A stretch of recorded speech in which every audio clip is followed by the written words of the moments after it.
बेटा देखो, ये जो क्वेश्चन हमें स्क्रीन पर नजर आ रहा है, ये क्यूबिक पॉलिनोमियल क्वेश्चन है। और यहाँ पर इसने रूट्स के बारे में बात करी है। वो कैसे पता पड़ रहा है वो हमें? क्योंकि वो कह रहा है कि F x intersect the X axis exactly at one point. और जहाँ पर कर्व एक्स एक्सिस को कट करता है, वहाँ पे जो एक्स की वैल्यू होती है वही हमारा उस इक्वेशन का रूट होता है। तो Y equal to F X तो ले ही रखा है, तो एक्स एक्स को जहाँ वो कट करता है तो उसका रूट मिलेगा। तो वो कहता है वो एग्जैक्टली वन रूट होगा। एक बात तो इसने ये कही पहले ऑप्शन। दूसरे ऑप्शन में क्या बोलता है? द कर्व, वही Y equal to F X जो है intersect the X axis at X equal to this cos pi by 12 पे। तो इसका मीनिंग ये हुआ, अगर वो कर्व एक्स एक्सिस पे कट करता है और एग्जैक्टली वन पॉइंट पे कट करता है, तो इसका मतलब उसका एक एग्जैक्टली रूट है। और वो क्या है? X equal to cos pi by 12। उसने ये कहा कि अगर एक रूट है तो वो कॉस पाई बाई 12 है। अच्छा, एक चीज नोटिस करो, अगर इसमें हमने ये पाया कि उसका एक भी रूट नहीं है, तो मजे की चीज है कि हमें दूसरा ऑप्शन चेक करने की जरूरत ही नहीं है। क्योंकि जब उसका रूट ही नहीं है तो हम क्यों चेक करेंगे कि वो रूट कॉस पाई बाई 12 होगा।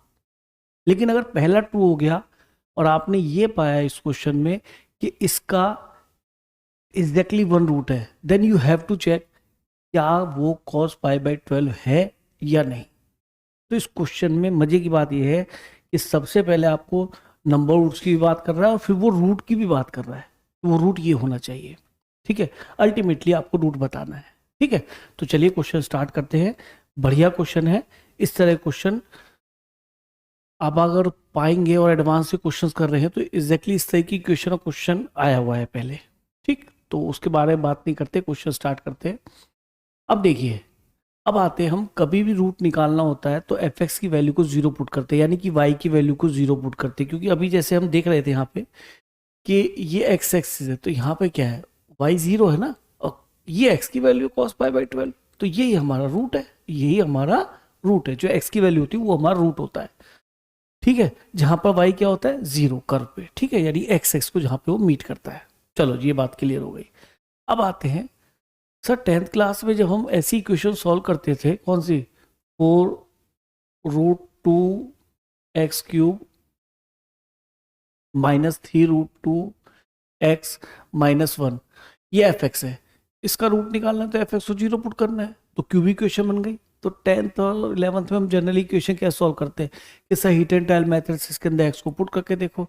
तो ऑब्वियसली आप एक्स को कॉस पाई बाई 12 तो पुट करने वाले नहीं, क्योंकि यानी कॉस 15 डिग्री तो होगा √3 + 1/2 √2। तो क्यूब करने में ही जमाना बीत जाएगा। अगर सेटिस्फाई कर गया और आपके अंदर क्यूब करने की और एक्स को रखने की क्षमता है और आप जल्दी से इसको सॉल्व करके जीरो ले आते हैं, यानी कि ये रूट हो गया। लेकिन उससे फिर ये पता नहीं पड़ेगा कि वो एग्जैक्टली वन रूट ही है या और भी रूट है, यानी ये रूट तो हो ही जाएगा। तो फिर भी हमें क्वेश्चन करना पड़ेगा। तो अल्टीमेटली हम ये सबसे पहले जाने इसके रूट कितने हैं। मेरी बात समझने की कोशिश करो, मैं जो टाइम दे रहा हूँ आपको हर एंगल से बताने की कोशिश कर रहा हूँ। ठीक है, ताकि आप किसी भी क्वेश्चन को टैकल करने से पहले उसको सोच ले माइंड में कि वो कैसे आपको करना है। तो जब हमें ये नहीं पता पड़ता कि एक्स को 1 2 3 या -1 2 3 या 1/2 रखने पे वो जीरो नहीं हो रहा, तो फिर हम ये रूट तो रख के बिल्कुल ही नहीं सकते, क्योंकि इससे ज़्यादा प्रॉब्लम होगी सॉल्व करने में। तो फिर हम कैलकुलस से जाते हैं। हमेशा रखना, कोई भी cubic polynomial, degree 4 polynomial, degree 5 polynomial हो, हमेशा आप किससे जाएंगे? डेरिवेटिव वाले मेथड से, यानी कि इंक्रीजिंग डिक्रीजिंग देखना, मैक्सिमम मिनिमा देखना, यानी कैलकुलस से कर पाएंगे। तो उसका तरीका क्या होता है बेटा? इसको एफ एक्स लेट कर लीजिए। ठीक है, जीरो हटा देते हैं, रूट निकालेंगे। किससे से निकालेंगे? सबसे पहले इसका डेरिवेटिव लो बेटा। ये कितना हो गया? 12√2 x² -3√2, ये मिल गया बेटा। ठीक है, अब हम यहाँ पे एफ डैश को जीरो पुट करेंगे, वहां पे चेक करेंगे इससे कितने क्रिटिकल पॉइंट आ रहे हैं। ठीक है, तो हमने यहाँ पे बेटा 3√2 पहले कॉमन ले लिया, तो 4x² -1 आ गया। एक काम करो, जल्दी से चेक करने के लिए एक्स का कोफिशिएंट 1 बना लो, और ध्यान रखना ऐसे ही करेंगे हर क्वेश्चन के लिए, तो आपको जल्दी क्वेश्चन सॉल्व होता हुआ नजर आएगा, क्यों फैक्टर जल्दी नजर आएंगे, एक्स का कोफिशिएंट हमेशा पॉजिटिव 1 बना लिया करो। तो अब हम यहाँ से इसके क्या निकालेंगे, क्रिटिकल पॉइंट। किसी भी क्यूबिक पॉलिनॉमियल को सॉल्व करने का तरीका यही है, हमेशा हमेशा ध्यान रखना, इसी को यूज करेंगे। तो हमने क्रिटिकल पॉइंट निकालने के लिए एफ डैश एक्स को क्या पुट कर दिया बेटा, 0। तो उससे हमें एक्स की वैल्यू क्या मिल गई, -½ और ठीक है।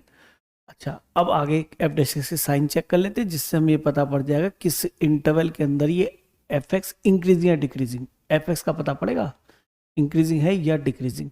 तो हाफ के आगे नंबर 1 रखते हैं, कोई भी नंबर रख लीजिए, 1 रख लिया तो ये पॉजिटिव पॉजिटिव ये पॉजिटिव हो गया। इसके बीच में मैंने 0 रखा तो ये क्या बन गया बेटा, नेगेटिव पॉजिटिव, ये नेगेटिव हो गया और सिमिलरली ये पॉजिटिव आ जाएगा। वैसे भी आप जानते हैं अगर एक्स के कोफिशिएंट पॉजिटिव हो और यहाँ पे और डिग्री हो तो अल्टरनेटिवली नेगेटिव पॉजिटिव आते रहते हैं, ठीक है। लेकिन अब नोटिस करो मुझे डोमेन क्या दे रखा है, हाफ से लेके 1 तक दे रखा है कि सर मुझे तो केवल हाफ से 1 में ही खेलना है। तो ठीक है, हाफ से 1 के बीच में मुझे क्लियर है कि ये फंक्शन इंक्रीजिंग रहा होगा। तो एक काम करते हैं, हाफ पे एफ एक्स की वैल्यू निकालते हैं, कर्व पता पड़ जाएगा। और ये कंफर्म हो गया कि कर्व अगर इंक्रीजिंग है ना, तो इंक्रीजिंग कर्व ऐसे भी बन सकता है जो एक्स एक्सिस को एक बार भी कट नहीं करेगा तो नो रूट आ जाएगा। ऐसे भी बन सकता है इंक्रीजिंग कर्व, वो भी एक बार भी कट नहीं करेगा तो नो रूट आ जाएगा। एक भी एक्स एक्सिस को नहीं कट रहा है, कट कर रहा है एक बार भी, तो भी नो रूट आ जाएगा। लेकिन अगर ऐसे चला गया कि इस पे नेगेटिव वैल्यू आई हाफ पे और इस पे पॉजिटिव, यानी वो ऐसे जाएगा फिर तो एक रूट आएगा, क्योंकि स्ट्रिक्टली इंक्रीजिंग है इस रेंज में। तो इन 3 में से एक बात हो सकती है, ठीक है। तो हम स्टार्ट कर रहे हैं बेटा, इसी को चेक करने के लिए बहुत इंपॉर्टेंट है ये क्वेश्चन की अप्रोच याद रखना। अब मैंने क्या निकाला, एफ ऑफ हाफ। जब मैंने यहाँ पे हाफ रखा तो 4√2 और ये 1/8 बन जाएगा, 2 का क्यूब है ना, -3√2 इंटू 1/2 और ये हो जाएगा -1। तो यहाँ सीधा नजर आ रहा है बेटा, ये 2 कैंसिल, ये हो गया 1/√2, ये भी √3/√2, एक √2 कट जाएगा ना बेटा इससे, और -1, तो ये -2/√2 हो गया। इन दोनों को मर्ज करेंगे तो, क्योंकि ये 3 है, ये एक बार में माइनस का ज्यादा है, तो दिख रहा है √2 -1, माइनस का √2 -1 आ रहा है, नेगेटिव वैल्यू आ रही है, यानी यहाँ कहीं वैल्यू मिलेगी। अब तो श्योर है यार, 1 और को बहुत जल्दी नजर आ रहा है। एफ ऑफ 1 कितना मिलेगा, 1 पे कर तो ऊपर ही जाना है, तो पक्की बात है। अब कहाँ तक जाना है, यहाँ तक जाना है या इसके ऊपर जाना है, तो 1 रखा तो 4√2 -3√2 -1, 4√2 होगा -3√2 √2 हो जाएगा। तो ये तो क्लियरली पॉजिटिव नंबर है, क्योंकि ये क्या है 1.414, तो इसका मीनिंग कर्व 1 पे ये वैल्यू देगा, तो कर्व इंक्रीजिंग है तो ऐसा ही बनेगा। जब सॉल्यूशन की बात करो ना, नंबर ऑफ सॉल्यूशन की, तो ये मत सोचो करो कि सर कौन के अब बनेगा डाउन बनेगा, इंक्रीजिंग बनेगा, भाई इतना ध्यान रखो, ठीक है भाई। स्ट्रेट लाइन मत बनाना, क्योंकि स्ट्रेट लाइन तो है नहीं है ना, क्यूबिक पॉलिनॉमियल है।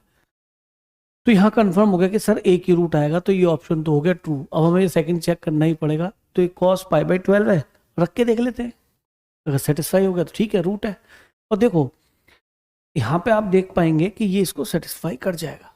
देखो ध्यान से, ये लिखा है, मैंने x की जगह क्या डाल दिया बेटा, cos π/12 डाल दिया, तो 4√2 cos π/12 का क्यूब -3√2 cos π/12 -1, तो ये अगर 0 हो गया तो सेटिस्फाई कर जाएगा। तो आप देखो जरा ध्यान से, कितना बढ़िया है, मैं ये मान के चल रहा हूँ कि सेटिस्फाई कर रहा है, ठीक है। मैंने इसको 0 रख दिया, क्या ये 0 बनेगा, ये देखना है।